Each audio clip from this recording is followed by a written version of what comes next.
Assalamu alaikum, everyone.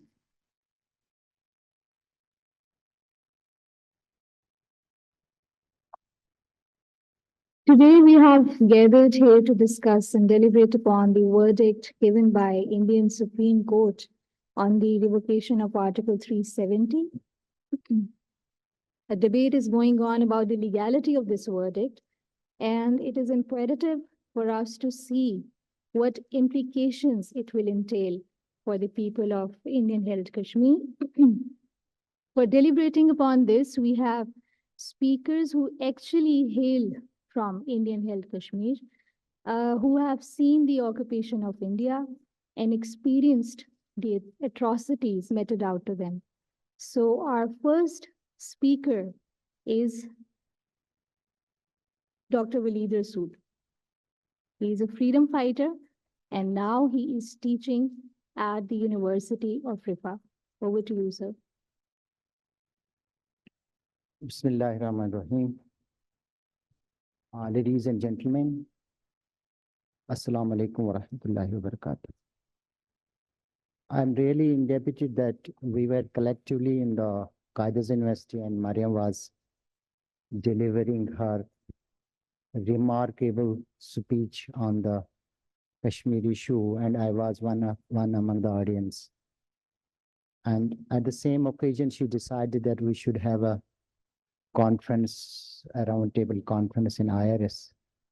Since IRS is not new for me, I have been here for a couple of times. Probably Rima was always organizing when I was advisor to Kashmir Committee, Parliamentary Committee.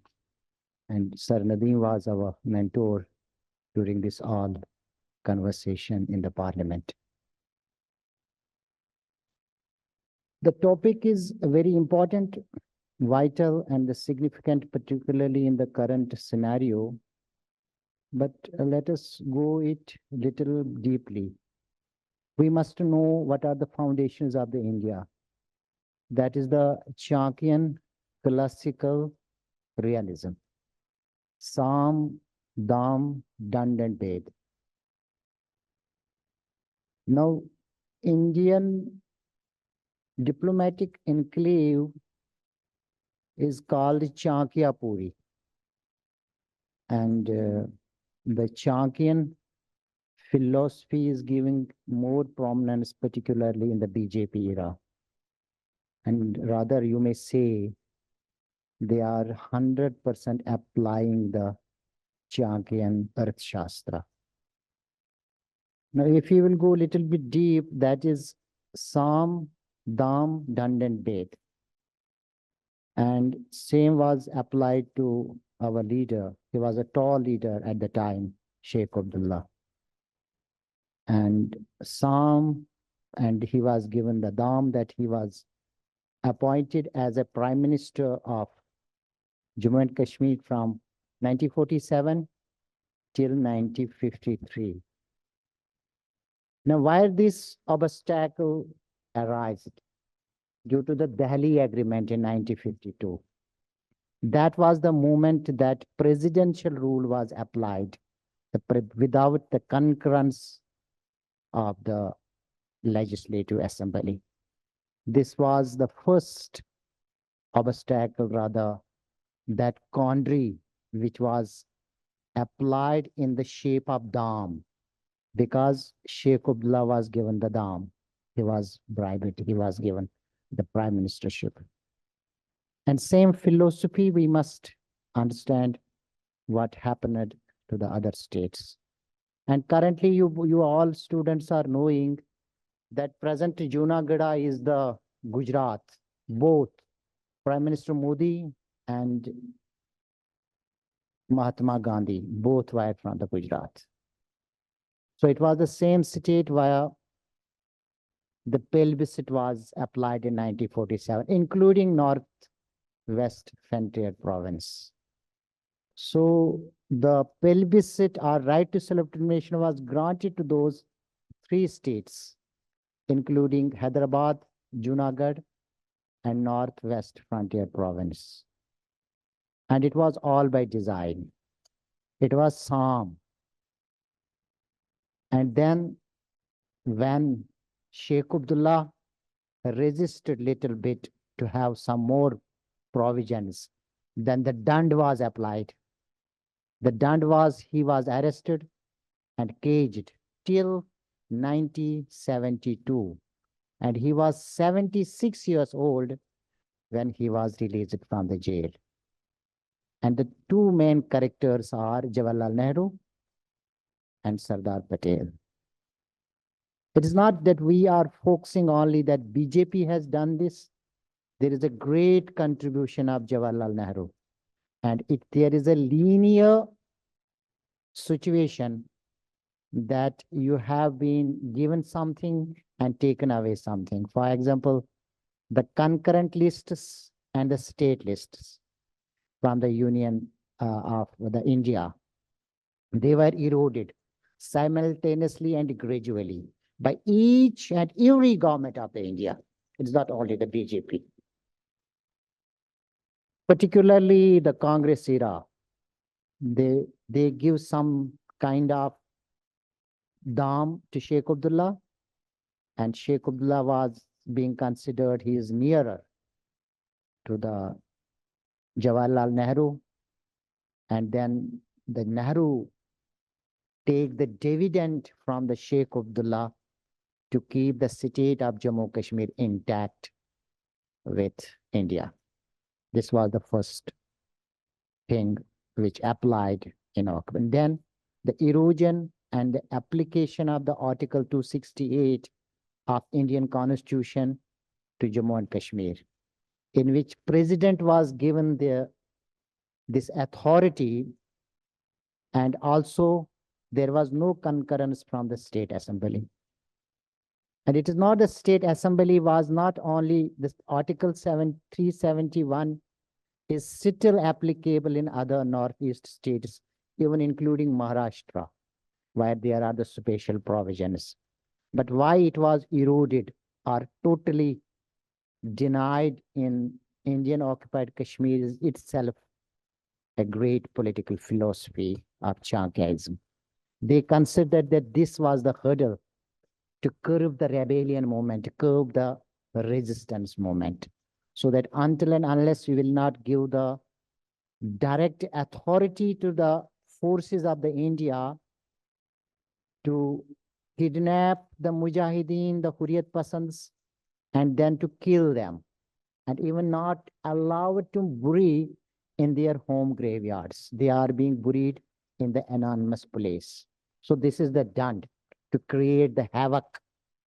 And so there will be no, even not a little space for the rebellion.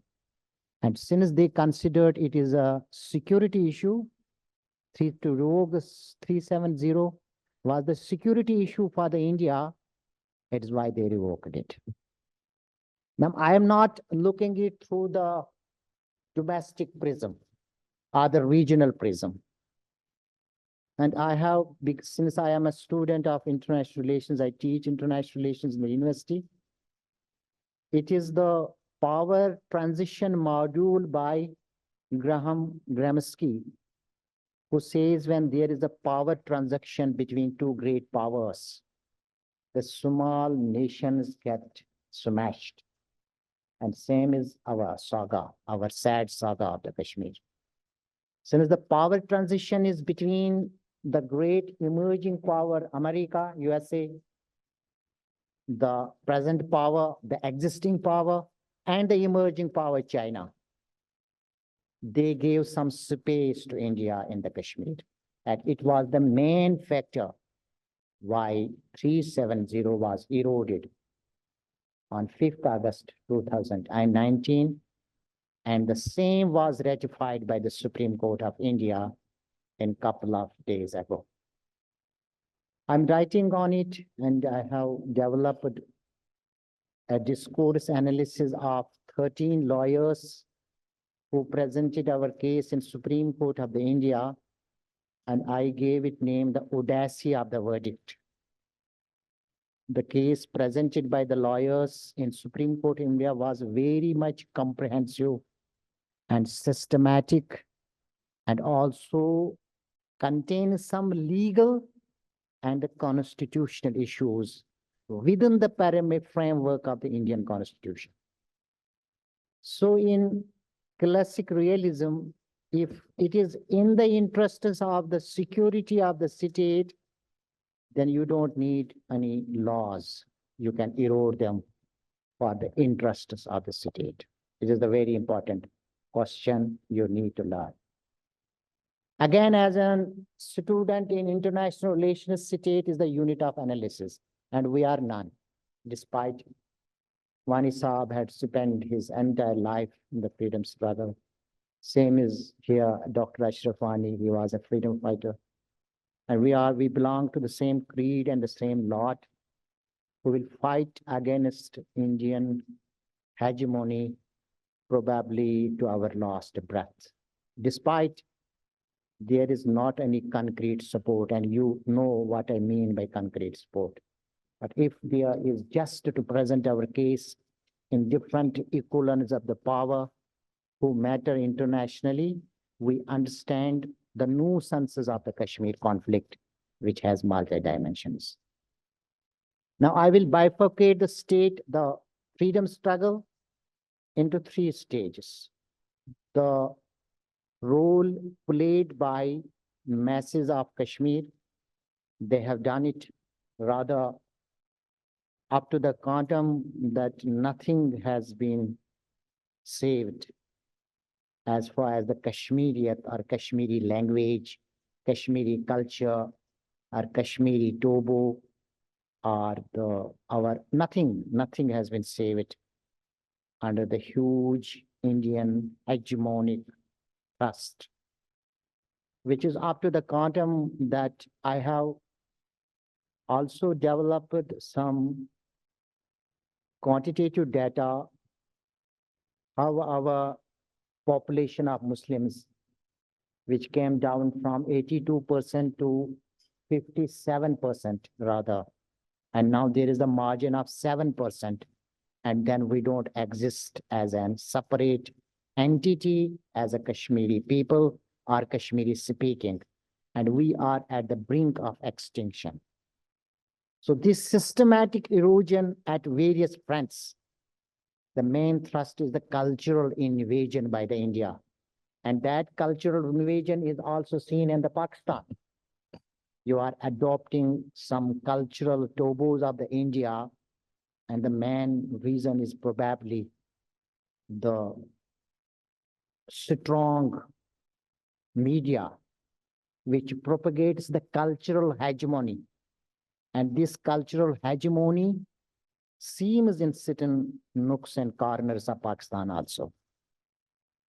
And you can easily understand what will be its gravity in the occupied Kashmir, where there are three corps. One is stationed in Srinagar, 15 Corps of India, and the Northern Command of India is stationed in the Srinagar, and same is supported by the 14 Corps stationed in Udhampur and the 13th Corps in the Kargil, which was raised of the Kargil war.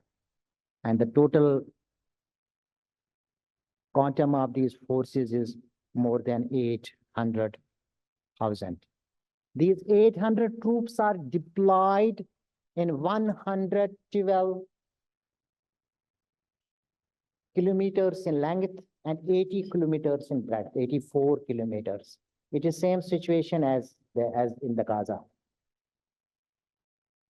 But since our history has seen long bloodsheds, and we are resilient and absorbent, so no pain comes outside. But definitely, when the movement reaches to the culminating point where it needs the support of the state, and also the state itself and its relations with the other states is the pivot to keep us breathing. Otherwise, breathing shall halt at this stage. because whosoever resists against India, he is picked up and buried in the unanimous place. And even the neighbors are not allowed to mourn, or the tears are being caged in the eyes. This is the present situation of my way. Now, I'm not the constitutional expert, not the legal expert, but the book written by A.J. Noorani called Article-370 is a comprehensive document how Psalm was played in practice. The hegemon gives you some lollipop, some peanuts, and same happened in 1947. They told you that first what they told, then when you are going to study the trajectory of 370 or the special states, first it was just confined to three things, that is defense, currency, and communication. And again, you are giving little bit more, that there was a constitutional arrangement, and this was the constitutional arrangement 370, the only constitutional arrangement between only the bond between India and the Kashmir. Now what they did, then they kept eroding the basic spirit of Article-370, and they brought in the union lists in the state list, and this erosion kept moving slowly and simultaneously. It is just that anybody is putting his nails on your thought, and he keeps you live, but keeps you bleeding till he gets some external relevance or the favorable environment, as India did in the transition of the power. What Grimsky says, that the emerging power was expecting to be a superpower of the world, and the existing power was trying to consolidate the status quo. So this transition of the power killed me. I was the first casualty of this power transition in the Kashmir. So when you are studying the Kashmir, the three main dimensions, rather the four main dimensions, that is domestic movement itself, in which we are the fuel. We are being consumed as a fuel in the movement. And then Indo-Pak relations, the second dynamics, and the regional dynamics, and the international dynamics. Now, what we expect from the state, which is the unit of analysis internationally, how much they accept as that we also understand our issue, and what is my access, and those institutions which matter in policy making and policy driving. Is there any space? If there is no space, please lobby for it, that we shall be having some space, that we are understanding our issue, and we can give some best suggestions for the move forward. Number two, at the state level, since when there is no parity between two powers, what you want to do, what you can do, you balance it. You balance it, Pakistan balanced it with America, CETO, CENTO, war against terrorism and war against communism. And now again, the theory of interdependence of Joseph Nye comes in the play. The complex interdependence between China and Pakistan. Is it just for economic benefit only, as you grabbed your economic benefit from the USA at the state level, or you want to get some advantage on the Kashmir issue? This is the question what has got us. And I want to, Mariam, I know you are looking towards me that I have to conclude, and I want to conclude. But in international relations, either you are on table or the menu. We can only be on the table when Pakistan and Pakistan relations internationally are our side. Otherwise, we are on the menu, and currently we are in the menu. Allah Hafiz. God is blessed.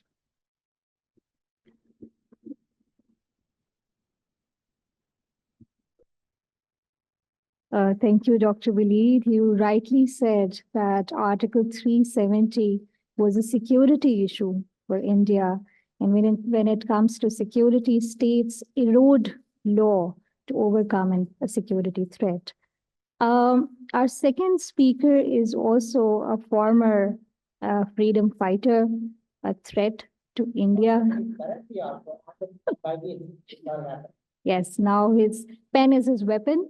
Dr. Ashraf Wani, he is a senior journalist, head of economic news service at the Associated Press of Pakistan. So over to you, sir. Thank you very much.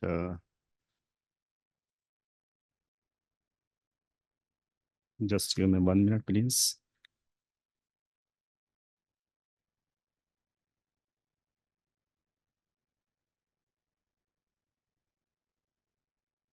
Okay, I thank you for inviting me here on this special occasion.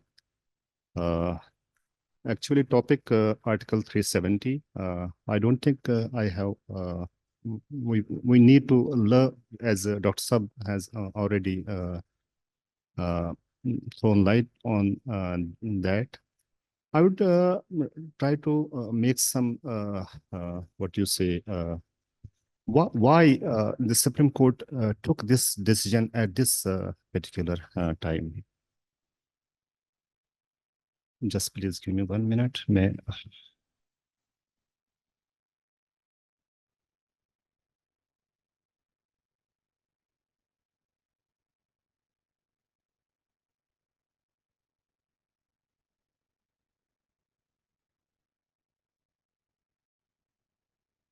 मैं मतलब दोनों language में इस्तेमाल कर लूँगा ताकि थोड़ी सी मैं जहाँ पे शायद आर्टिकुलेशन उस तरह ज़्यादा ना हो जाए, तो हो सकता है मैं उर्दू में अपने पॉइंट को ज़्यादा बेहतर अंदाज से आपके सामने पेश कर सकूँ। देखिए, आर्टिकल 370 जैसा डॉक्टर साहब ने कहा, ये 1949 की पैदावार है। अब आप उस वक्त की अगर आप सिचुएशन को देखें, यानी 1947 के बाद जो सिचुएशन इमर्ज हुई है, तो मैं समझता हूँ भारत उस वक्त मजबूर था, क्योंकि एक अनरेस्ट थी स्टेट ऑफ जम्मू कश्मीर में। तो उस अनरेस्ट को कैसे वो डिले करे। अगर आप कश्मीर की हिस्ट्री को देखें तो always India has always try to delay. तो 1947 की सिचुएशन जब बनी तो इंडिया के लिए उसको एक डिले करना था सिचुएशन को, ताकि आगे जाके उसको वो मौका मिल जाए जहां पे वो अपने मर्जी का डिसीजन ले ले। तो यही वजह है, हम देखते हैं कि पंडित जवाहरलाल नेहरू जो है फौरन उसने यूएन को अप्रोच किया कश्मीर के सिलसिले में। And when he approach UN, तो ये हम आप भी कहते हैं कि पंडित नेहरू के कहने पे जो है ये जो पेल्बिसिट वगैरह की जो करारदादें वहां पे आई थी। इसी तरह मैं आर्टिकल 370 के बारे में भी यही समझता हूँ, हो सकता है मैं अपनी इस अंडरस्टैंडिंग में मेरी गलत हो, वो ये कि it was also perhaps a delaying tactics, क्योंकि कश्मीर में एक ऐसी सिचुएशन थी जो इंडिया के लिए बहरहाल एक वॉलेटाइल सिचुएशन थी। It was not favorable for India at that particular time. So how to pacify that situation? How to pacify people of Kashmir at that particular point of time? So it was Article 370. Okay, we are giving you such and such things. आप उनके सामने, जैसे doctor साहब ने अच्छा ये इस्तेमाल किया, आप उनको पीनट्स दे देते हैं, लेकिन उसके अगेंस्ट में आप उनसे क्या लेते हैं? So that was very much, उसका मैग्नीट्यूड बहुत ज्यादा था जो आपने फिर कश्मीरी से ले लिया। एंड सिंस देन अगर आप देखें, it has always been delaying tactics by India. चाहे आपने उसने आपको नेगोशिएशन टेबल पे लाया, तब भी वो पर्पज यही था कि इसको इन चीजों को डिले करे। अच्छा, now coming to this current situation of article 370, हम जानते हैं 5 अगस्त 2019 को ये बीजेपी, जिसको हम एक्सट्रीमिस्ट मैं कह सकता हूँ इन इट इज थॉट्स, सो दे उन्होंने वो आर्टिकल 370 को रिवोक कर दिया। और उसके बाद ये सुप्रीम कोर्ट ने अभी रिसेंटली 5-8 दिन पहले उसको उस डिसीजन को अफर्म कर दिया कि it was a good decision, it is okay decision. So first of all, why at this particular point of time? 4 साल गुजर गए, 4 साल यानी 5 अगस्त 2019 के बाद आप अगर देखें तो supreme court took this case in the first week of August 2023. Why after 4 years? So this is a question mark. थोड़ा सा आपको मैं पीछे लेके चलता हूं. It was on in the perhaps last week of June. Last week नहीं 21, 22, 23, 24 जब आपको याद हो ये existing Prime Minister of India Narendra Modi visited United States. वहां पे ये है डॉक्टर साहब ने बेसिकली वो जो पावर डायमेंशन की बात की है, ट्रांजिशन की बात की है. Yes, of course that is an issue. China is issue for United States. China is problem for United States in terms of power. So यहाँ पे यूनाइटेड स्टेट्स जो है it wanted India to have some position over here in this region. तो जब America चाहता है इस reason में आपको इंडिया को एक खास पोजीशन वो देना चाहता है, तो यहाँ पे नरेंद्र मोदी जब विजिट करता है यूनाइटेड स्टेट्स दिस जून, आप देखें उनको बहुत ज्यादा हाई प्रोफाइल का प्रोटोकॉल्स दिए गए. बहुत ज्यादा अब ऐसा लग रहा था कि जैसे बाइडेन और नरेंद्र मोदी एक ही आपको लग रहे होंगे. उन दिनों एक कार्टून भी छपा था, बड़ा इंटरेस्टिंग कार्टून था. अगर मेरे पास हो तो मैं आपके साथ शेयर करूंगा कि जैसे कोई चौधरी होता है तो चौधरी, इस तरह नरेंद्र मोदी को एक चौधरी की तरह पेश किया गया था. And that was by design. तो लिहाजा इस रीजन में इंडिया को ये, अब problem with India is that Kashmir जो है इसके सामने बेल की तरह इसमें घंटी बंधी हुई है. वो जहां पे भी जाता है तो यानी ये कितना बड़ा प्रॉब्लम वो अलग सवाल है, लेकिन जहां पे भी इंडिया को फर्ज करे ये बात आती है तो वहां पे कश्मीर चूंकि उसके पास वो बेल घंटी बज जाती है. लिहाजा जब वर्ल्ड पावर्स के पास भी जाते हैं तो वहां पे ये घंटी बजना शुरू होते हैं. तो they tell him please resolve this, इसको आप ये खत्म करने की कोशिश करें कि ये एक रुकावट बहरहाल है. So this was the timing when Narendra Modi came back and soon after that, यानी बीच में कितना है, एंड ऑफ जून, बीच में सिर्फ जुलाई का महीना है. तो अगस्त से आपकी हेयरिंग शुरू होती है इस केस की, जो आपका आर्टिकल 370 पे. इस पे फिर आप देख रहे हैं कि हर रोज वो हेयरिंग हो रही थी, यानी कंटिन्यूसली हेयरिंग हो गई. फिर एक वक्त आया डिसीजन को जो है वो ले लिया गया. उसके बाद कुछ अरसे बाद उस डिसीजन को सुना दिया गया. सो दिस वाज, ये मैं टाइमिंग की बात करता हूं. अब इफ ये जो आर्टिकल 370 है, इसकी जो इंडियन सुप्रीम कोर्ट की जानिब से जो अब उसको एक वैलिडिटी मिली है, मैं कहता हूँ वैलिडिटी उसको कह दें, उसके 2 डायमेंशंस हैं. एक जो है यानी इसका इम्पैक्ट अगर हम देखें, इसके रिफ्लेक्शंस अगर हम देखें तो व्हाट आर दोस. एक वो डायमेंशन है जो आपकी एक्सटर्नल डायमेंशन है, जो दुनिया की लेवल पे डायमेंशन है, और एक वो डायमेंशन है जो इनसाइड इंडिया और इनसाइड कश्मीर इसका क्या इम्पैक्ट हो सकता है. एक्सटर्नल डायमेंशन की मैं वही बात कर रहा हूं जो कि it is an issue for India also. ठीक है, आप किस तरह वो उसको रिजॉल्व करना चाहता है, लेकिन वो चाहता है कि ये मसला उसके लिए खत्म हो जाए एक्सटर्नली, ताकि वो जो उसके डिजाइन है, you may call them hegemonic designs, expansionist design, whatever you call them, लेकिन इंडिया के डिजाइन्स हैं और वर्ल्ड पावर जो है उनकी भी वो इक्वेशन में इस वक्त आ रहा है. लिहाजा वहां पे उसकी ये कोशिश है कि ये खत्म हो जाए, वो जो बेल बजती है, घंटी बार बार बजती है, वो बजना कम हो जाए. So this the external dimension. Internal dimension, 2 dimensions. First, if you look at India, now देखें again timing is very important. Timing is important because next year आपने election में जाना है वहां पे इंडिया में. तो next year when you are going in elections, so 2 card तो वहां पे बहुत अच्छी तरह बिकते हैं. एक तो कश्मीर कार्ड. अच्छा, कश्मीर कार्ड तो डायरेक्टली जाहिर है मुसलमानों से रिलेटेड इशू है, इसको बहुत ज्यादा वहां पे बेचा जाता है. दूसरा पाकिस्तान बैशिंग, यानी पाकिस्तान को जितना आप ये जो बुरा भला कहेंगे, जितना आप उसको ब्लेम करेंगे, ये रिसेंटली पिछले इलेक्शंस में हमारे सामने मौजूद है. ये जो पुलवामा का अटैक हुआ था उसके बाद फिर वो इलेक्शंस की, तो इस वक्त भी जो बीजेपी चाहती है कि इलेक्शन कैंपेन में, इलेक्शन में इन रहने के लिए और अपनी मेजॉरिटी वोट लेने के लिए अगेन इस किस्म के कार्ड इस्तेमाल किए जाते हैं. तो ये तो इंडिया लेवल पे एक जो है डायमेंशन है जो मैं देख रहा हूं कि ये जो डिसीजन आया है आर्टिकल 370 का। अच्छा, उससे इंपॉर्टेंटली जो कश्मीर के हवाले से जो हमें थोड़ा सा इस पे गौर करना चाहिए, what will be the future in Kashmir. Kashmir के हवाले से एक तो हमें ये अंडरस्टैंड करने की जरूरत है कि सुप्रीम कोर्ट के डिसीजन के साथ ही उन्होंने कहा इलेक्शन कराओ कश्मीर में, there should be no elections. 5 अगस्त 2019 के वक्त जब ये आर्टिकल 370 रिवोक किया गया था, उसके बाद से अब तक 4 साल हो गए, तकरीबन 4 साल से ज्यादा अरसा हो गया। There is no political space. इन्हें कश्मीर में जो पॉलिटिकल स्पेस थी, चाहे वो उनको हम प्रो इंडियन पॉलिटिकल पार्टीज थी, पीडीपी जो महबूबा मुफ्ती थी, या आपकी नेशनल कॉन्फ्रेंस फारूक अब्दुल्ला, उमर अब्दुल्ला वगैरह। उसके बाद आर्टिकल 370 जब ये डिसीजन हुआ है, उनको भी अरेस्ट किया गया है, मुख्तलिफ जगहों पे रखा गया, लेकिन there is no political space.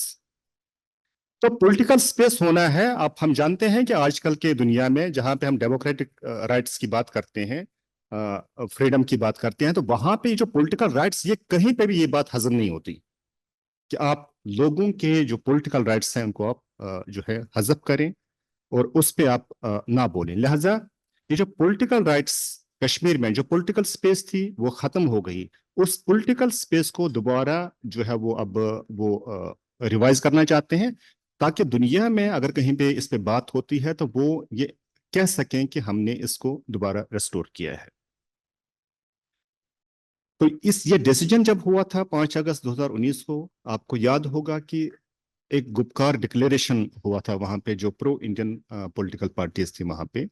उसमें उन्होंने ये जो है ना, ये प्लेज किया था कि हम ये जो आर्टिकल 370 खत्म किया जा रहा है, हम इसके रेस्टोरेशन के लिए जदोजहद करेंगे।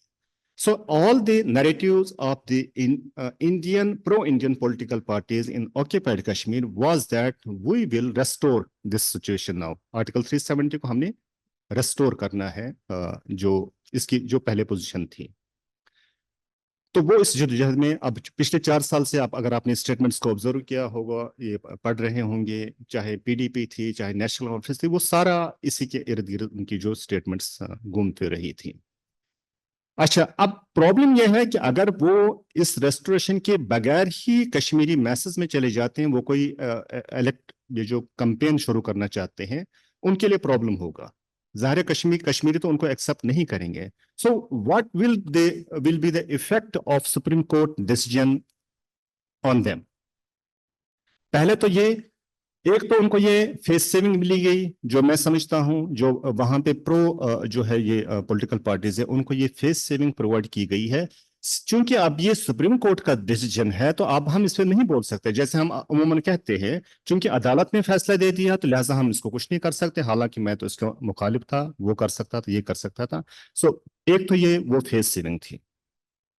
दूसरा से इससे भी ज्यादा मैं जो खतरनाक समझता हूं, जिसपे हमें शायद गौर करना चाहिए और हमें उस पर मैं कहता हूँ रिसर्च करना चाहिए, वो पॉइंट ये है कि देखें, मीडिया में एक थ्योरी है, उसको हम एजेंडा सेटिंग थ्योरी कहते हैं। वो ये होती है कि अभी हम यहाँ पे टेबल पे बैठे हुए हैं कि हम क्या चीज डिस्कस कर रहे हैं, या हम उमूमन कहते हैं what is the talk of the town. शहर में इस वक्त मौजू क्या है? गुर्बत मौजू है, लोग पॉलिटिकल, इस पे पॉलिटिक्स बात कर रहे हैं। गाजा में इतनी ज्यादा कैजुअलिटीज हुई हैं, लेकिन यहाँ पे पाकिस्तान में उस वक्त जब कैजुअलिटीज हो रही है, तो हमारे यहाँ मेरा ख्याल है वो क्रिकेट मैच का कोई इशू था, तो उस पे हम बात कर रहे थे, गाजा पे हम बात नहीं कर रहे थे। तो एजेंडा, आप क्या चाहते हैं, लोग किस पे बात करें? कश्मीर में जो इससे पहले था, एक साइड पे आपको प्रो इंडियन जो नैरेटिव्स नजर आ जाएंगे, एक साइड पे आपको राइट टू सेल्फ डिटर्मिनेशन, ये है आजादी के लिए जो वहां पे हो रहा था। अब इसके बाद जब आर्टिकल 370 खत्म हो गए, अब क्या होगा? No, may be the discussion has been diverted from whether it is the right to self determination और उसके अगेंस्ट कोई मौका, may be it is pro article 370 and against, या ये मैं कहूं कि जो बीजेपी ने डिसीजन लिया है उसको जो है ना रेस्टोर होना चाहिए, उसको रेस्टोर नहीं होना चाहिए। तो जो मेन आपका एक जो वहां पे जो डिवीजन था कश्मीर में, you are freedom loving people demanding right to self-determination, and there were people who were favoring India against that. Now the discussion is whether Article 370 should be restored or it should not be restored. आइंदा जो election campaigns वहां पे आप यहाँ पे बेशक हम so called कहें, लेकिन ऑक्यूपायर है, उसको इख्तियार है, वो उसके पास ग्राउंड अपने इख्तियार में वो कुछ भी कर सकता है वहां पे। लिहाजा नेक्स्ट जो वहां पे इलेक्शन कैंपेन्स चलेंगी वो शायद इसी में प्रो आर्टिकल 370 और इसके अगेंस्ट। तो वो मैं जो कहता हूँ जो डाइवर्जन हो गया है, यानी एक बहुत बड़ा बेसिक हमारा वहां पे थीम था, वो जो है जो हम राइट टू सेल्फ डिटर्मिनेशन की बात करते हैं, तो उससे कहीं हम नीचे तो नहीं आ गए। यानी अब अगर मैं यहाँ पे भी इस वक्त बात कर रहा हूँ, मैं राइट टू सेल्फ डिटर्मिनेशन की बात नहीं कर रहा, मैं यहाँ पे भी इस वक्त आर्टिकल 370 की बात कर रहा हूँ।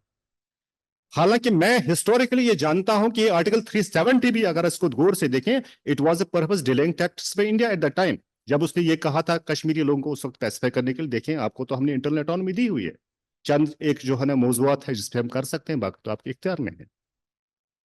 So this is deliberate, doctor साहब ने सही कहा, इट इज नॉट, ये एक बिल्कुल एक मैकेनिज्म, ये इसको कहते हैं ना, ये सिस्टम ने सिस्टमैटिक तरीके से ये सारी चीजें हो रही हैं वहां पे।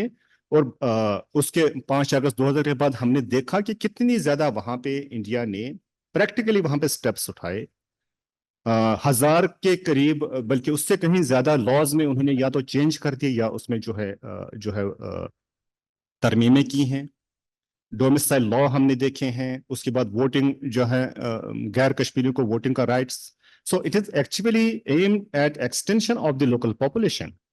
जो वहां की लोकल पॉपुलेशन है उनको आहिस्ता आहिस्ता चीजों से इररिलेवेंट जो है वो करार दिया जाए। तो ये मेरी गुजारिशात है। मुझे नहीं पता वो मैंने जो है वो कितना, लेकिन एक फाइनली जो आपने वे फॉरवर्ड लिखा था, तो मैं इसमें थोड़ा सा ये सवाल वैसे पूछूंगा आपसे भी। तो ये हम कहाँ पे खड़े हैं? देखें, right from the beginning we are static. अगर आप मुझसे पूछें हमारी हम स्टैटिक हैं, हम कहीं पे नहीं। India is dynamic,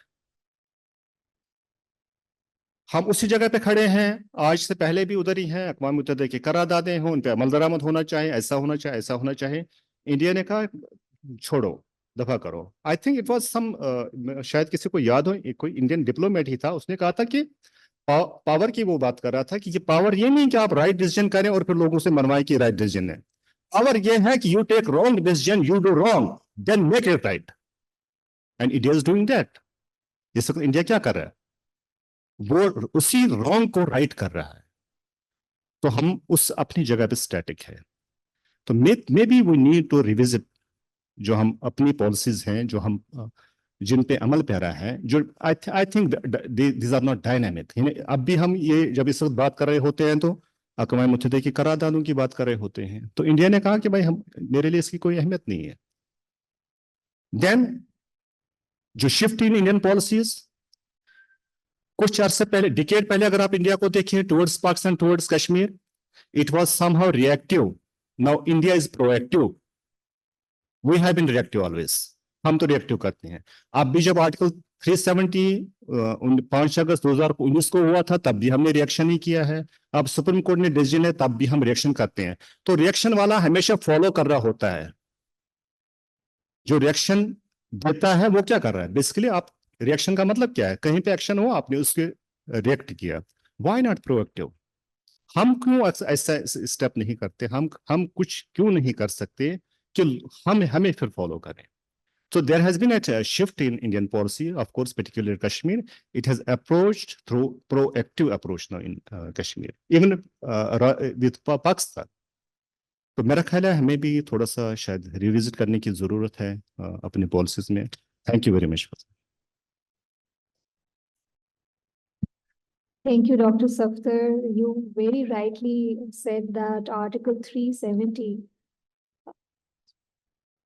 was actually a delaying tactic. And since then, India is implying all the delaying tactics. And you have made a very interesting point also, and very important one, that instead of talking about a freedom and right of self-determination, a new agenda has been set by India of very cunningly of talking about restoration of Article 370. So they are very, obviously, they are proactive. So with that, we'll move on to our third speaker. Our third speaker is Mr. Saffader Gardeezi. And Mr. Gardeezi is a columnist at Urdu Point, and he's also a senior producer at PTV. So over to you, sir. बिस्मिल्लाहिर्रहमानिर्रहीम। बहुत शुक्रिया जी मुझे invite करने का, और आप जैसे अहले इल्म हज़रात के साथ बैठ के डिस्कशन से यकीनन मेरे लिए भी जो है वो सीखने के मौके होंगे। हमारे दोस्तों ने इस पे बात की, अशरफ वानी साहब ने बात की, वलीद साहब ने बात की, दोनों का तल्लुक एकेडेमिया से है, और वो उन्होंने अपने एक पर्सपेक्टिव के साथ एक चीज़ को जो है वो वाज़े किया, और बहुत सारी चीज़ें आल दो के डिस्कशन के अंदर आ भी गई हैं, उस पर बात हो भी गई है। Being a journalist, being a student of history, जो है वो मैं ये कोशिश करूँगा कि इसका थोड़ा सा हिस्टोरिकल पर्सपेक्टिव के साथ इसको समझने की कोशिश की जाए कि आर्टिकल 370 की एब्रोगेशन इनफैक्ट जो है वो हिंदुस्तान के अंदर किन किन जमातों के एजेंडे पे रही है, और ओवर द ईयर्स जो है वो इस पे क्या क्या चीज़ें और कैसे हुई हैं, और उसके बाद जो है वो फ्यूचर कोर्सेज पे क्या हो सकता है। अशरफ साहब ने बात की जो है वो बीजेपी का एजेंडा जो है, जो मेजॉरिटेरियन उसका एक जो थॉट है, और उसके बाद जो जिसकी बहुत सारी हम चीज़ें इंडिया के अंदर देख रहे हैं, इंडियन मुस्लिम्स, उनका जो कल्चर है, और कश्मीर उसके अंदर ज़ाहिर एक वो है, वो सारे जिस तरह उसके विक्टिम्स हैं, तो ये कोई नई बात नहीं है। मैं अगर आपको हिस्ट्री में ले जाऊं तो जब कश्मीर का इंडिया के साथ एक्सेशन हुआ, तो उसके फौरी बाद जो है कश्मीर को जब एक स्पेशल स्टेटस दिया गया इंडियन यूनियन के अंदर, और वो डेफिनेटली उस वक्त इंडिया की भी मजबूरी थी कि कश्मीर की स्टेट को उसने अपने साथ इंटीग्रेट करना था, अपने साथ उसने रखना था।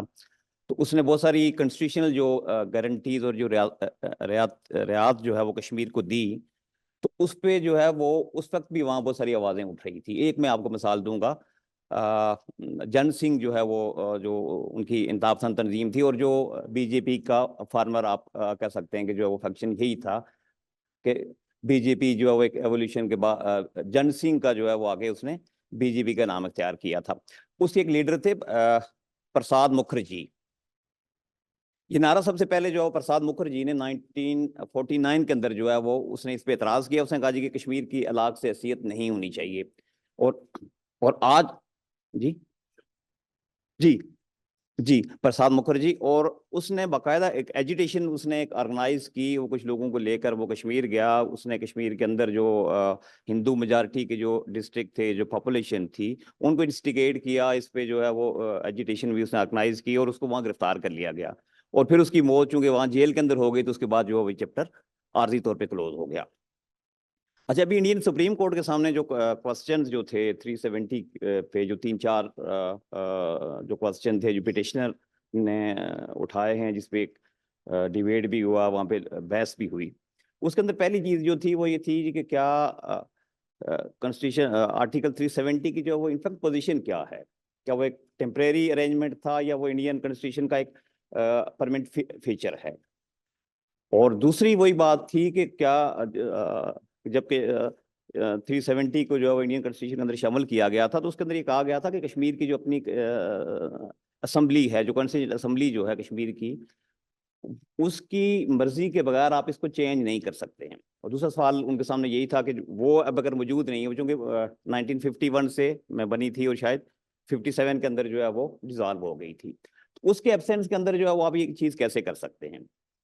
तीसरा क्वेश्चन जो था खुद इंडियन कॉन्स्टिट्यूशन के अंदर से था कि इंडियन कॉन्स्टिट्यूशन भी ये कहता है कि जो भी कोई आपकी स्टेट है, हमारे जिस तरह सूबे हैं उनके अंदर जो है वो स्टेट्स हैं, कि उनके किसी भी स्टेट की जो जियोग्राफिकल जो पोजीशन है, उसको आप उन लोगों की या उनकी जो नुमाइंदे हैं उनकी कंसेंट के बगैर आप चेंज नहीं कर सकते हैं।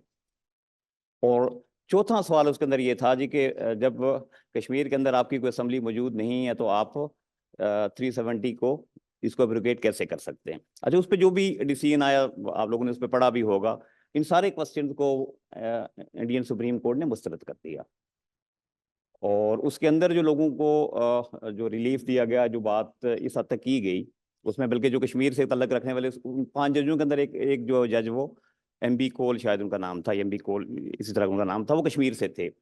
तो उन्होंने कश्मीरी होने की हैसियत से एक इजाफी नोट के अंदर उन्होंने ये कहा जी कि वहाँ जो इंसानी हकूक़ की खिलाफ वर्जियों की जो रिपोर्ट्स है उस पर ट्रूथ एंड रिकन्सिलिएशन जो कमीशन बनाया जाए, जो इस बात की तहकीक करे कि लोगों को वहाँ अनरेस्ट क्यों है और लोग वहाँ पे खुश क्यों नहीं है। ये था, एक्स्ट्रा नोट था। और फिर कश्मीर के अंदर बात की गई कि वहाँ उसके स्टेटहुड को जो है वो आप रिस्टोर करें, और इलेक्शन की बात हुई। अच्छा, इसकी अगर आप हिस्ट्री में जाएं तो 370 की जो सबसे बड़ा क्वेश्चन था कि इसकी हैसियत क्या है, ये आर्जी है या एक जो इंडियन कॉन्स्टिट्यूशन का एक परमानेंट पार्ट है। तो नवंबर 1963 के अंदर जो है वो पहली दफ़ा इंडियन जो पार्लियामेंट है या लोकसभा, उसके अंदर ये क्वेश्चन पहली दफ़ा आया। और उस वक्त नेहरू इंडिया के वज़ीर आज़म थे, और उनसे जब ये सवाल किया गया जी कि इस पे आप पार्लियामेंट को या लोगों को बताएं कि जो है वो इसकी हैसियत क्या है और ये क्या ऐसे ही रहेगा, तो उस पर नेहरू का जवाब भी यही था। वहाँ भी बात कश्मीर की इंटीग्रेशन की बात थी, जो आज बीजेपी का जो एजेंडा है, जिसकी बुनियाद पर कश्मीरी ऑर्गेनाइजेशन जो एक्ट लाया गया 5 अगस्त 2019 को, तो वहाँ भी यही बात की गई थी कि कश्मीर की आप इंटीग्रेशन क्यों नहीं करते। तो नेहरू का जवाब उसके अंदर ये था, उसने कहा जी कि ये 370 जो है इसकी हैसियत जो है वो आर्जी है, ये परमानेंट इंडियन कॉन्स्टिट्यूशन का फीचर नहीं है। और दूसरी बात जो उन्होंने कही थी, उन्होंने कहा जी हम इसको एक ट्रांजिशनल जो प्रोविजन है, जिस ग्रेजुअली इसको हम जो है वो बढ़ाते भी जाएंगे और कश्मीर की इंटीग्रेशन इसके अंदर हम कर भी लेंगे। अच्छा, दूसरी बात यह है कि इसी अरसे के अंदर जो इंडियन जो कॉन्स्टिट्यूशन की जो क्लासेस 356 और 357, उसको कश्मीर पे जो है वो एक्सटेंड किया गया था। और उस वक्त भी पाकिस्तान की तरफ से इसी तरह का रिएक्शन था, इंटरनेशनली इसी तरह का रिएक्शन था, और उस वक्त भी यही बात कही गई थी कि कश्मीर की जो एक खुसूसी हैसियत है वो आपने ख़त्म कर दी है। हाँ, जो चीज़ रही थी इस सारे अरसे के अंदर, 75 ईयर्स के अंदर जो चीज़ नहीं हुई थी वो ये थी कि जो बहुत सारे इंडियन जो लाज थे, इंडियन कॉन्स्टिट्यूशन की जो सारी जो क्लाजेस थी, उसका उस तरह का इतलाक कश्मीर पे नहीं होता था। और उसकी वजह भी ज़ाहिर है यही रही है कि जो है वो वहाँ दिल्ली की गवर्नमेंट्स की अपनी कुछ मसलियतें थी, कुछ जो है वो अपने तौर पे इस अंदाज में वो देखते थे। अच्छा, दूसरी बात यह है कि जो इस सारे फैसले के बाद जो है वो अब का मंजरनामा जो है वो क्या है और क्या हो सकता है। इस पे पहला जो रिएक्शन है वो कश्मीर की जो लीडरशिप है वहाँ की, एक तो कश्मीर के अंदर प्रो इंडिपेंडेंस लीडरशिप है एक, और दूसरी जो जिसको हम प्रो इंडियन कहते हैं, या वहाँ की जो बड़ी जो पॉलिटिकल जमातें हैं, नेशनल कॉन्फ्रेंस है और महबूबा मुफ्ती की पीडीपी ना, उनकी पीडीपी जो है। अच्छा, उनका रिएक्शन को आप अगर देखें तो 5 अगस्त के बाद और ये जो भी इंडियन जो सुप्रीम कोर्ट का जो फैसला आया है, इसमें बहुत सारी मुमासलतें हैं। 2-3 चीज़ें जो है वो उनकी जो लीडरशिप है, महबूबा मुफ्ती हो गई, फारूक अब्दुल्ला हो गई, उमर अब्दुल्ला हो गए, वो लोग 2-3 चीज़ें बड़ी तवातर के साथ और तसलसल से ये कहते हैं। एक तो ये है जी कि वो इसको इंडियन सेकुलरिज्म की नाकामी करार देते हैं, आइडिया ऑफ इंडिया की नाकामी करार देते हैं जी कि आपने हमारे साथ ये सलूक करके जो है वो ये बेसिकली हमारी नहीं बल्कि इंडियन सेकुलरिज्म की, इंडिया के आइन की और इंडिया के आईडीए की, जिसके अंदर जो है वो एक प्लूरलिज्म था, जिसके अंदर जो है वो माइनॉरिटीज़ के लिए राइट्स है, उसकी नाकामी है। अच्छा, दूसरी जो चीज़ वो साथ ही वो कहते हैं जो है वो उसके अंदर उनसे उनकी एक तरह की सोच के अंदर पछतावे का इज़हार भी होता है, और वो लोगों को शायद बावर भी करवाते हैं इंडिया के कि हमने पाकिस्तान की 2 नेशन थ्योरी को रिजेक्ट करके पाकिस्तान के साथ जाने के बजाय हम इंडिया के साथ आए हैं, तो शायद ये हमारा आपके ऊपर एहसान है, या जो भी व्हाट्सएवर जो भी उनकी सोच है। लेकिन उसके अंदर बहरहाल एक तरह के आपको जो है वो एक नज़र आता है जी कि एक रिग्रेट नज़र आता है, एक पछतावा नज़र आता है जी कि हम इंडिया के साथ आए तो हमारे साथ जो है वो ये सलूक किया गया। अच्छा, इसके अंदर जो तीसरी जो चीज़ है वो खुद इंडिया के अंदर जो इंताब पसंद हल्के हैं, 2 तरह के उनके अंदर रिएक्शन। एक तो उनके जो लोग लिबरल लोग हैं जो ह्यूमन राइट्स की बात करते हैं, इंसानी आज़ादियों की बात करते हैं, उन्हें तो इसको वेलकम नहीं किया। आपने देखा उनके बहुत सारे ज्यूरिस्ट हैं खुद इंडिया के अंदर जो है वो, जिस तरह डॉक्टर साहब भी बात कर रहे थे कि आर्टिकल 370 के नाम से जो है वो एक बुक के ऑथर है जी नूरानी, बड़ा उनका काम है इस पे, उन्होंने पूरा इस पे एक बुक भी कंपाइल की है, पूरी कॉन्स्टिट्यूशनल हिस्ट्री उन्होंने लिखी है, उसके एवोल्यूशन भी, उसके स्टेप्स भी, उसको एक लीगल ज़बान के अंदर जो है वो उन्होंने डॉक्यूमेंट किया है। तो उनके जो इंतहा पसंद हल्के हैं, आप अगर देखें ये रिसेंटली 370 के एब्रोगेशन के बाद नेहरू को जो है वो कश्मीर के मसाइल का जिम्मेदार वो करार देते हैं, और दो हवालों से करार देते हैं। एक तो उनका ये था जी कि नेहरू ने जो है वो टाइमली फैसला क्यों नहीं किया कि जब 1947 के अंदर यहाँ से कबायली गए और ये फ्रीडम स्ट्रगल यहाँ शुरू हुई, तो नेहरू ने टाइमली फैसला नहीं किया जिससे कश्मीर का मसला बना। और दूसरी वो जिसको वो करार देते हैं, वो उनका यह है कि नेहरू इसको यूएन के अंदर लेके गए, और कश्मीर आज भी यूएन के एजेंडे के अंदर मौजूद है। और डेफिनेटली जैसा अशरफ साहब ने भी कहा कि जब वो बाहर जाते हैं, वो कहीं भी जाते हैं, तो उनको बहरहाल ये क्वेश्चन तो उनके सामने ज़रूर होता है कश्मीर के अंदर जो है वो वहाँ वहाँ जो लोग हैं उनके बेसिक राइट्स का, उनके ह्यूमन राइट्स का, और उनके जो है वो यूएन ने जो उनको हक दिया था उसकी बात ज़रूर होती है।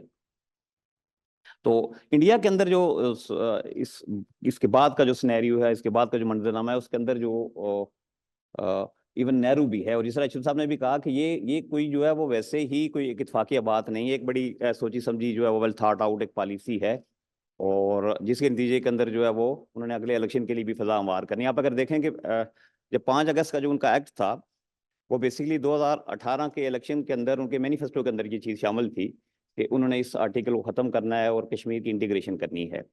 और उनका जो जब नेक्स्ट इलेक्शन आ रहा है, तो उसके अंदर भी बहरहाल कश्मीर जो है वो उनके इलेक्शन के अंदर हमेशा वाइटल उसका रोल रहा है। उसके जो स्लोगन जो है वो उनके इलेक्शन के अंदर अवामी हमायत के लिए बड़ा ही जो है वो कैटलिस्ट का रोल अदा करते रहे हैं। तो इसके अंदर जो है वो उनकी साइड से ये चीज़ें आ रही हैं। अच्छा, तीसरी जो चीज़ ये है कि इस सारे सिनेरियो के अंदर, इस सारी चीज़ के अंदर बाहर तो हमें ये लग रहा है कि इंडिया ने जो है वो 370 को ख़त्म करके एक तरह का मास्टर स्ट्रोक आप उसको कह सकते हैं कि एक चीज़ उन्होंने जो है वो उसके साथ जो उनका कॉन्स्टिट्यूशनल जो लिंक था, जो रिलेशन था, उसको भी उन्होंने ख़त्म कर दिया। तो अब कश्मीरियों के पास जो है वो क्या वे फॉरवर्ड है, कश्मीरियों के पास क्या रास्ता रह गया है कि उस सारे अरसे के अंदर जो है वो एक कॉन्स्टिट्यूशनल गारंटी से महरूम होने के बाद अब उनको क्या करना चाहिए। देखिए, मैं अगेन फिर अगर हम हिस्ट्री के अंदर जाएं, तो कश्मीर की सारी मूवमेंट में, इस सारी हिस्ट्री के अंदर 3-4 वाक़े बड़े इस तरह के आ चुके हैं कि जिसमें बाज़ाहिर हमें लगता था कि शायद अब कश्मीर का मसला जो है वो उस तरह उसकी एक इंटरनेशनल हैसियत नहीं रहेगी। खुद कश्मीरियों के अंदर जो है वो एक तरह की जो है वो लग रहा था कि इसके बाद शायद वो लोग फ्रीडम की बात ना करें। देखिए, पहला तो उस वक्त ये था कि जब शेख अब्दुल्ला को गिरफ्तार किया गया 1953 के अंदर, फिर 1957 के अंदर जब रशिया ने इसको वीटो किया, कश्मीर को जो है वो सिक्योरिटी काउंसिल के अंदर, और इंडिया जो है वो पहली दफ़ा मतलब उसने एलानिया तौर पे ये कह दिया कि जो है वो वहाँ पे प्लेबिसिट नहीं होगा। 1957 के अंदर जो है वो यूएन के अंदर जब उसने कहा, उस वक्त भी ये लग रहा था जी कि शायद जो है वो चीज़ें उस तरह ना हो। फिर आपकी 65 की जो वार है, और सबसे बढ़कर जब आपका शिमला एग्रीमेंट हुआ, कि जिसको इंडिया आज भी जो है वो शिमला एग्रीमेंट को करार देता है कि ये बाईलेटरल मामला है, और उसकी आज भी कश्मीर के हवाले से जो जब भी कोई बात होती है तो वो शिमला एग्रीमेंट की बात करता है। फिर और अब्दुल्ला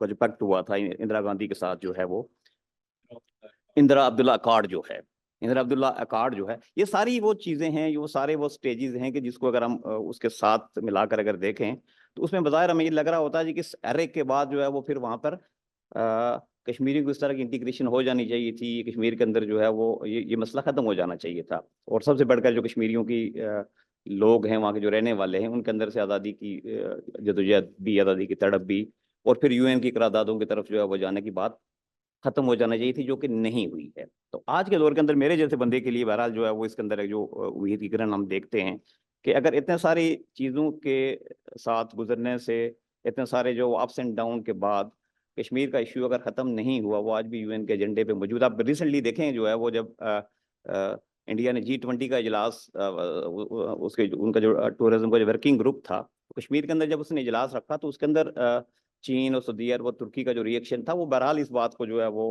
इस चीज़ को सपोर्ट कर रहा था कि इंटरनेशनली भी और दुनिया के नज़दीक आज भी कश्मीर का जो इशू है वो उसको एक डिस्प्यूटेड टेरिटरी के तौर पे देखते हैं।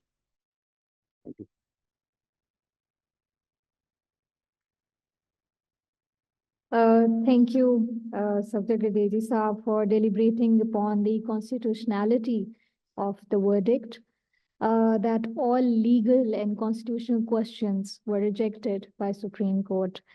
And you also made a very important point by saying that those political parties who favored India and trusted India now regret doing it. because India has betrayed them. So with this, I'll move on to invite Mr. Altaf Wani, a very well-renowned Kashmir affairs expert. So over to you, sir. Bismillahirrahmanirrahim. Thank you very much. It's always pleasure to be on this table with such learned personalities. I think most of things have been discussed by learned colleagues. I'll straight away go to the implications and the way forward, because we have been discussing the history of Article 370 right from 5th of August till this date, how it came into the Indian Constitution, how it was abrogated, what steps Indian government took at different times and different phases to erode the autonomy of Kashmir. But let's talk about what the implications of the Supreme Court verdict on the people of Kashmir, on the Kashmir issue, on this region, as well as how it can impact the Kashmir's international dispute status, if there's any. So if we see this Supreme Court's decision, as Saffader Gardeezi Sahab was telling us, that Supreme Court framed certain questions on the basis of the petitions which were put forward by the petitioners. Nearly 20 petitioners were there, and Supreme Court framed 8 questions of themselves. They framed 8 questions, and all those 8 questions were framed under the Indian Constitution. It was under the framework of the Indian Constitution, and to reflect those questions, to answer these questions under the Indian Constitution, what the Constitution said, and the parameters of the instrument of accession.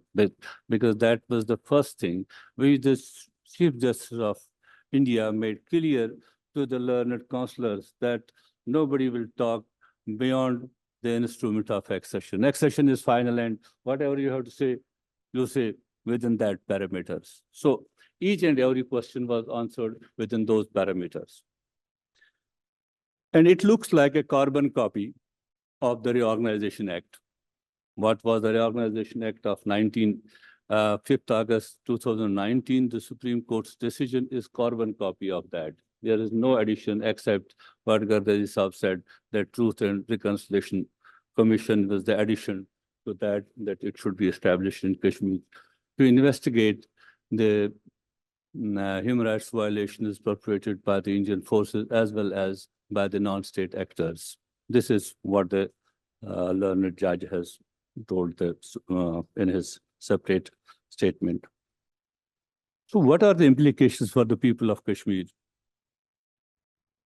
We may discuss many things, that this decision it cannot override the United Nations Security Council resolutions. It cannot override the bilateral agreements between India and Pakistan. It cannot override this and that, international law and all that.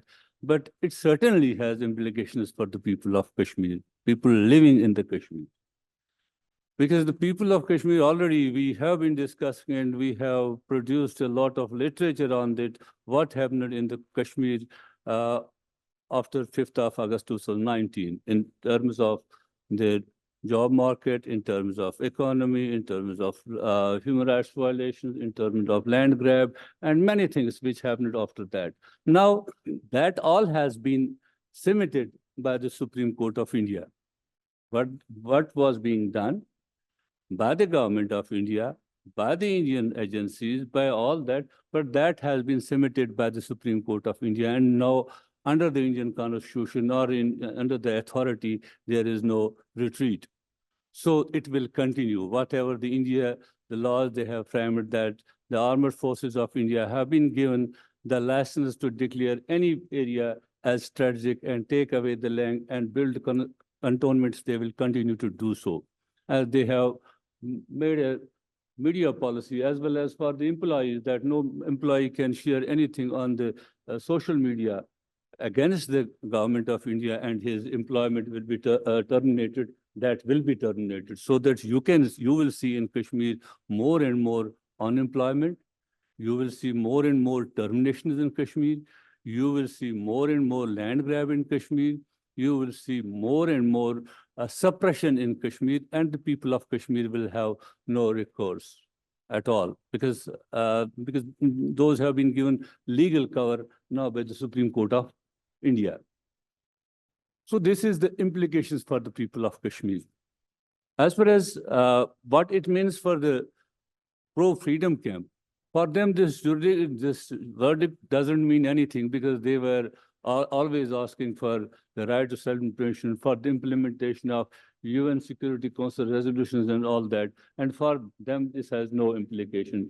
As per their posters are concerned, as per their lobbying is concerned, or their view about the Kashmir issue is concerned, they never treated the Supreme Court as the utmost authority to deal with the Kashmir. So it will not impact their point of view. They will continue to say Kashmir is a disputed territory, Kashmir will have this. And also, it is true that the Supreme Court's decision will not override the UN Security Council. So at international level, Kashmir will continue to be an international dispute. It will continue to be on the UN Security Council agenda. It will continue to hammer the Indians what they have in their mind to play a very greater role in the region. The Kashmir will be always a stumbling block in their way at the international level. As we have seen, Pakistan definitely will not recognize it. It will continue to say it. And likewise, China has become now an active party in the dispute after this abrogation of Article-370. We have seen a statement from the Chinese foreign ministry spokesperson on that. And likewise, in the past, we have seen none of the international governments sees that Kashmir is integral part of India.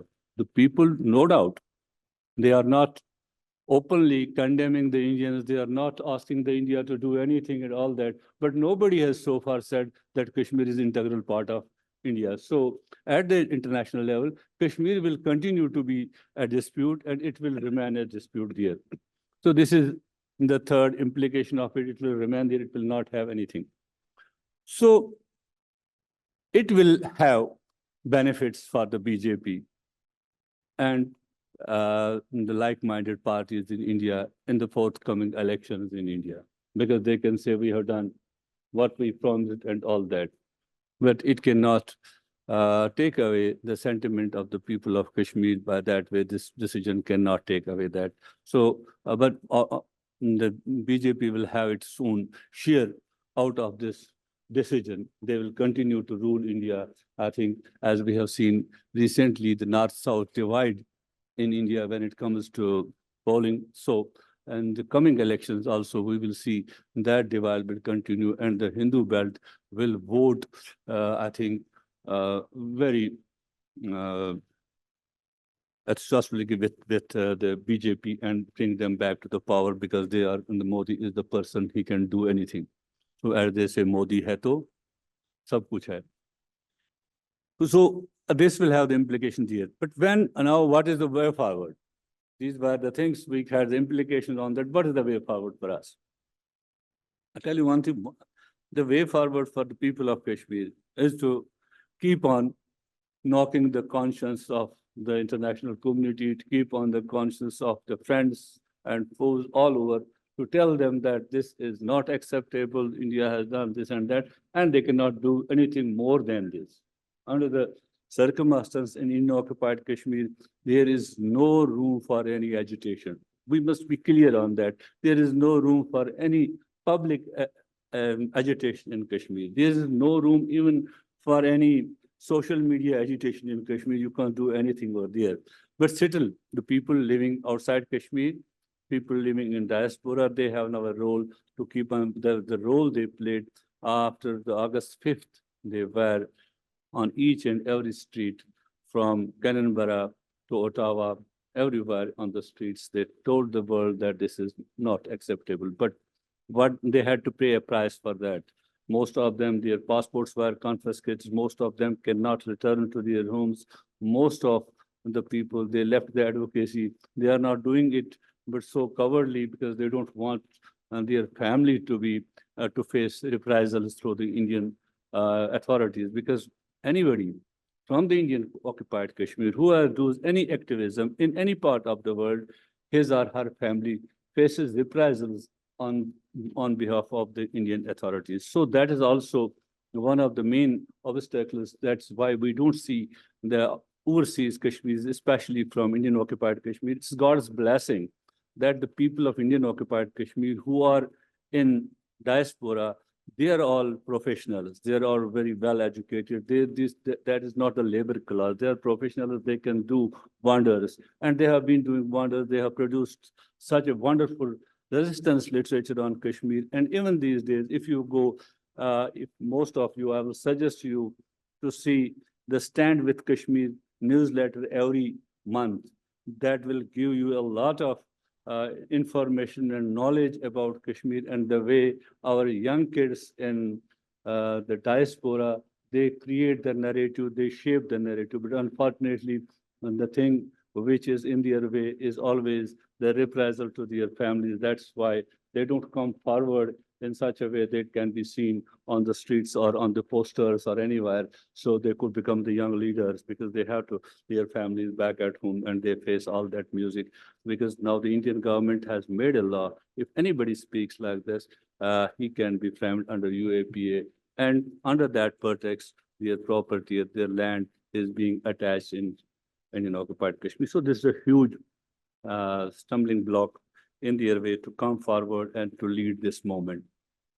But there is options for Pakistan, I'll say. The government of Pakistan will have, we always say the government of Pakistan should do this, that, and that. That is always that we should keep on saying to the government of Pakistan, because that is the only recourse for us. We have to knock the doors, we have to knock the conscience, whatever the circumstances are. But under the circumstances, what I will suggest to the government of Pakistan, to the foreign of Pakistan, fortunately, we have here the Director Kashmir Affairs, my sister. So their responsibility, I think we have an opportunity in coming days. And the month of February, this opportunity, or March, this opportunity is arising out. The United Nations Human Rights Council will be meeting again. And I think Pakistan, highest person, should take the stage in the United Nations Human Rights Council, in the, what we say that segment, high-level segment, whether it should be Prime Minister or the Foreign Minister of Pakistan. And before that, Pakistan's all envoys around who are eligible, who can do this, they should do a lobbying with the United Nations High Commissioner on Human Rights. Because one opening, I think we have, the gap there is that if the Human Rights High Commissioner in the coming session says something about Kashmir, says something on this, we can build on that. Then it remains for us to build on that. We can build our argument on that, that the Human Rights High Commissioner says about, because there is a history that from 2018 onwards, the High Commissioner has been regularly updating the Council on the human rights situation of Kashmir, except in the last two sessions, High Commissioner did not say anything on it. It was in 54th session, High Commissioner did not say anything, but this is time. What we did in 2018, all of our ambassadors, permanent missions in Europe and other, they were in the Geneva, they lobbied for it, and then we had the report in 2018 on human rights. So that is one of the opportunities which are, besides what we say always, looking at the economic conditions and our other, which we have shortcomings, that to have the delegations to travel to foreign countries and all that. I think to invest on those is very, I think, costly these days. So, but still, there are certain countries, certain capitals where Pakistan's foreign minister should visit. Pakistani foreign minister himself should go. He should himself sensitize the world about it. It should not be left that to letters and all these physical contacts make much more difference. As recently we saw, it was good to see that our Chief of Army Staff, while visiting the United States, He had interactions with the Secretary General and others, and that also will have some of the impact on the things which are moving forward. So I think that all the things, the way forward, we will lead to the Foreign Office to carve a strategy, to Foreign Minister to go and make physical contact. It should not be left the way we did in 5th of August 2019. We made a speech in the United Nations General Assembly, but after that we saw a press conference either from Multan or from Islamabad. It was not a physical contact with any of the foreign ministers or with the ministers, while as the Indians were on tour. They were visiting each and every place, telling the people what we have done. It will benefit the region. It will benefit the people of Kashmir. It will benefit the whole, and we will have the peace in the region. Thank you very much.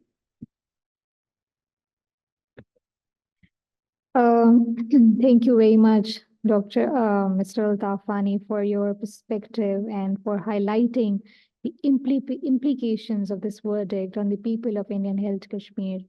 It is sad to know that there will be more land grabs in the valley, and there will be suppression and media censorship.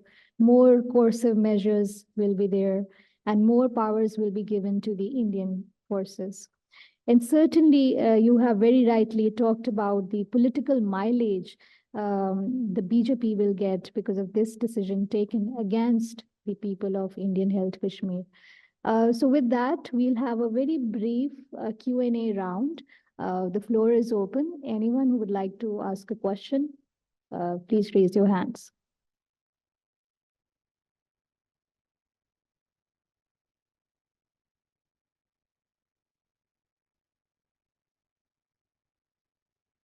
पूछना चाहते हैं? You want to ask the question? Omera.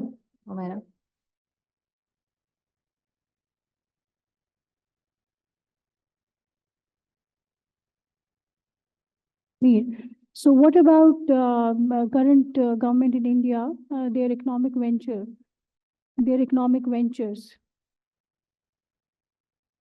See, so far in Kashmir, we have seen these economic ventures only on what we say on paper. The day the Article 370 was abrogated, 4 promises or 4 pleas that Government of India made at that time that it will do this, this, and this. One was the development, because this has been, according to them, the Article 370 was a stumbling block in between the development the Indian states have and the Jammu and Kashmir. But this, if you will go, I will suggest to you, I think you must have read that white paper by the, what we call the Gupkar Alliance. Gupkar Alliance white paper. You read that white paper, they have answered those people who were in government there, they have answered all these 4 questions. That what about development? Where Jammu and Kashmir was on the graph in whole of the Indian system? What were the women rights in Kashmir? Because they have others said that women will be given more rights in Kashmir. One thing they have done, that is, you will see on 4 of the high committees, women are cheering that for what we call that for the sake of the argument, they have said that we have empowered the woman. But what about the woman on ground? That is there, that history is there. You read out that in the Gupkar Alliance white paper, which they issued in 2020 in response to that. The third was that the legacy, the political legacy carried by sheikhs, muftis, and others, they have done the corruption and all that in Kashmir, and it will be eroded. We will create new. And it took them 4.5 years, and still date, they are not in a position to create the leadership they wanted to create in Kashmir, the fake leadership in Kashmir they wanted to cultivate. They did the Panchayat elections, they did the DDC elections, and all that in order to create a fake leadership in Kashmir, caging all the Hurriyat leaders, putting them behind the bars, making them out of circulation in Kashmir. They are nowhere in the public, because they can't issue a statement, they can't give a public policy statement, they can't raise even the voice in the mosque. not to think of a public meeting anywhere. And but till 4.5 years past, Indian government has not been able to create a leadership of their choice in Kashmir. That's why the Supreme Court, they promised to the Supreme Court that we will, the Solicitor General of India make a fake promise, or maybe true now after Supreme Court's address, that we will, the unity status for Jammu and Kashmir is temporary, and the government of India is going to hold elections in Kashmir very soon. In this response, the Supreme Court's ordered that by 30th of September, there should be elections in the Jammu and Kashmir, and the state should be restored, not leaving Ladakh aside. It's what response to that. So on these fronts, the government of India on ground has totally failed. The unemployment rate has increased in Kashmir. The investment rate in Kashmir has decreased. So you can see all those figures, they are available, and read that, you will yourself come to that conclusion.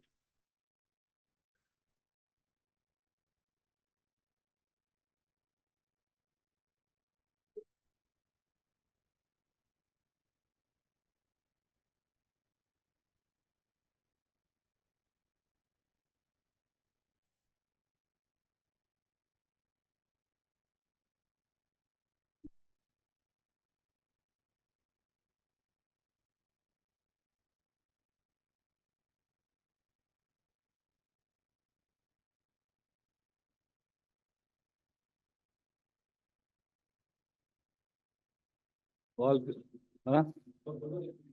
अच्छा, हमें सवाल करते हैं आप?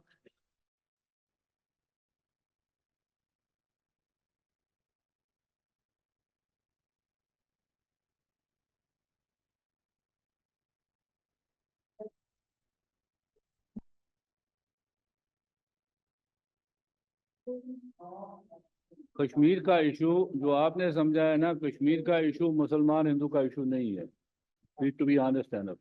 दूसरी चीज जो आप समझते हैं कि इस पर हम इतना खर्च करते हैं, कश्मीर का इशू न हिंदू मुस्लिम का इशू है, कश्मीर का इशू न कश्मीरी और पाकिस्तानी का इशू है। इस तरह से Kashmir is life line for Pakistan.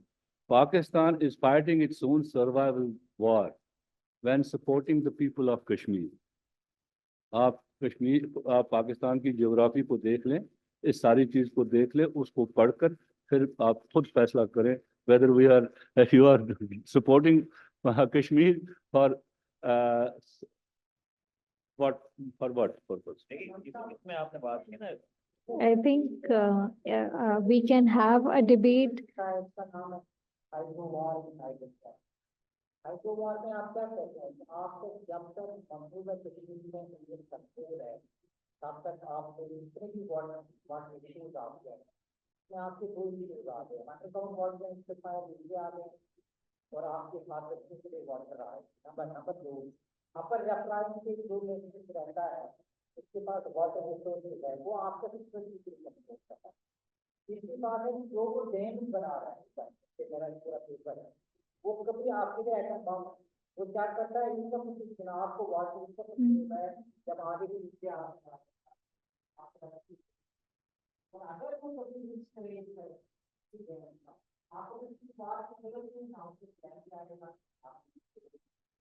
तो ये आप है और द्वारा अपना द्वारा जो यूज और जो people the life and death of our time. उनके आपको और अरे चीजों पे ही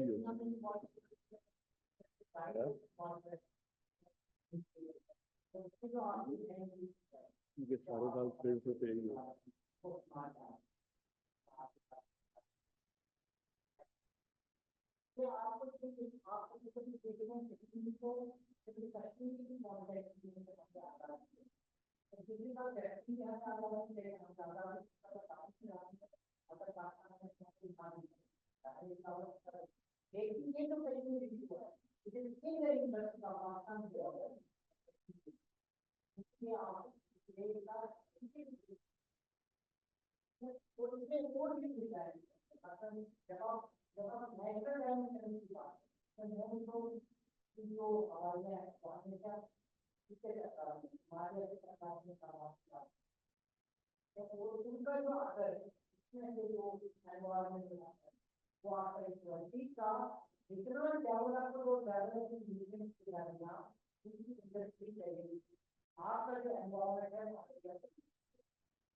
Thank you very much, sir.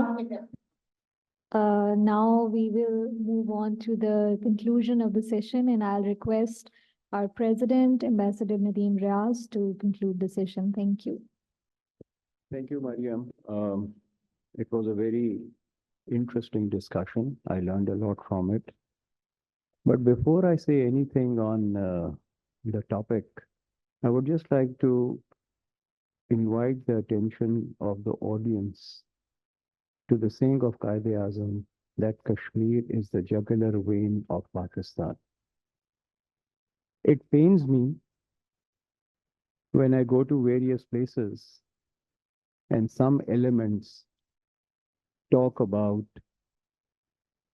the issue of Kashmir as it was something which was detached from Pakistan.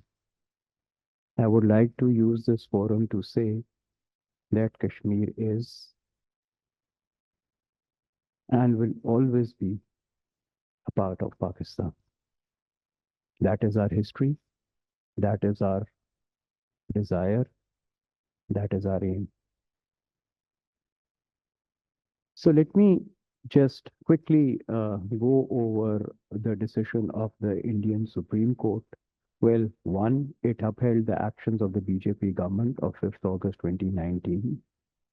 It declared that the Jammu and Kashmir should be restored to the same statehood as any other Indian state with no separate autonomy rights. Thirdly, it stated that the special status which was given to Kashmir in the past was a temporary provision. Article-370 was an interim arrangement. In the judgment, it also declared that the Indian administered Kashmir was to hold local legislative elections by 30th September 2024.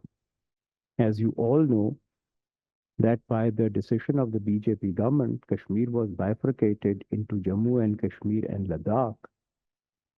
So the decision also stated that the occupied Kashmir, which is now part of India, did not retain sovereignty after joining India.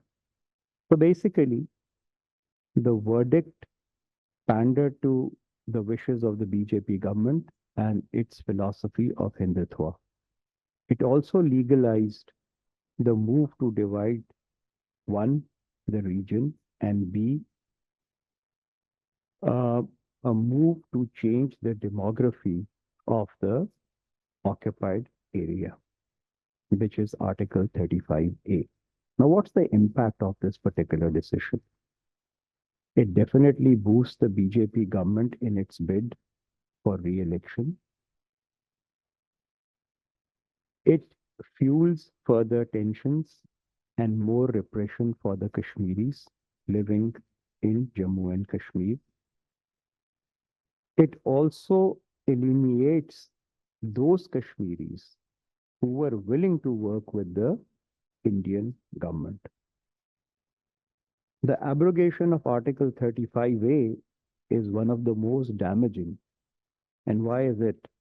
Because I quote, allows residency and jobs to anyone from India who has lived there for 15 years or more, studied for 7 years and taken exams, or served in the state government for 10 years or more. What does it mean? It actually means that in the long run, the demographic pattern of Kashmir will change. Now, the decision of the Indian Supreme Court has basically given the legal cover to the actions of the BJP government. What else has it done? It has, in a way, closed the door, or, well, you can rephrase it. It has reduced the chances of a meaningful dialogue between Pakistan and India. Unfortunately, Pakistan has limited options, and it has made the region very, very unstable. So the reaction of the Pakistan government was very clear. The foreign minister clearly stated that Pakistan rejected the decision of the Indian Supreme Court. Now, Wani Saab spoke very eloquently on the way forward. And I would just like to, leave some of my thoughts that what is the way forward for us and for the people of Kashmir. Open struggle, street movements, I think, are a thing of the past because you have over 900,000 Indian security forces in the valley. But one thing is very important. Regardless of the decision of the Indian Supreme Court, the UNSC resolutions, they still hold. Kashmir is and remains a disputed territory despite the decision of the Indian Supreme Court. Because a UNSC resolution can only be taken away by the UN Security Council. It cannot be taken away unilaterally by any country. Pakistan will continue to provide its diplomatic support, and I couldn't agree more with Wani Saab when he said that we need to push the Kashmir cause more actively in person. And I would here like to add, aided by the Kashmiris, because you have to tell the world about the violation of human rights which has taken place and continues to take place in the valley, in IIOJK, because it is the largest open prison in the world today. But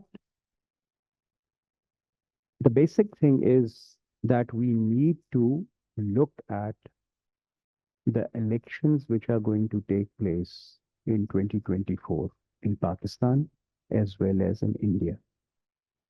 We need to look at the manifestos of the political parties and especially the manifesto of the BJP, because we must be very clear as to what the BJP is now going to come up with regarding Azad Jammu and Kashmir and Gilgit and Baltistan. Because I think Modi is now going to say something which will involve these two territories. Personally, I feel that there are no chances of a constructive dialogue with India for the time being. But things change. Obviously, we have to wait till after the elections and see which party is in power. But the basic thing is, and I have said it not once, but at many forums, that Pakistan needs a clarity in its policy on Kashmir. Consistency and clarity. I think that is the most important thing.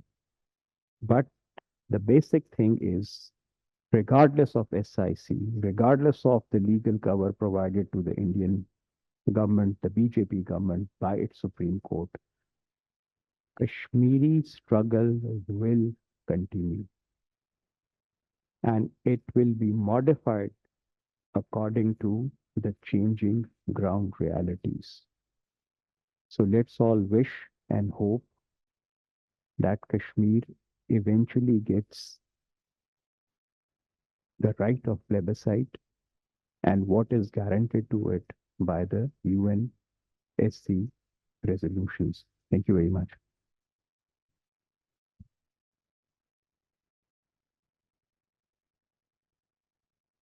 Thank you very much, sir, for profoundly summing up the session. With that, I would like to thank our honorable speakers. It was really an honor having you. Thank you, audience. Thank you very much.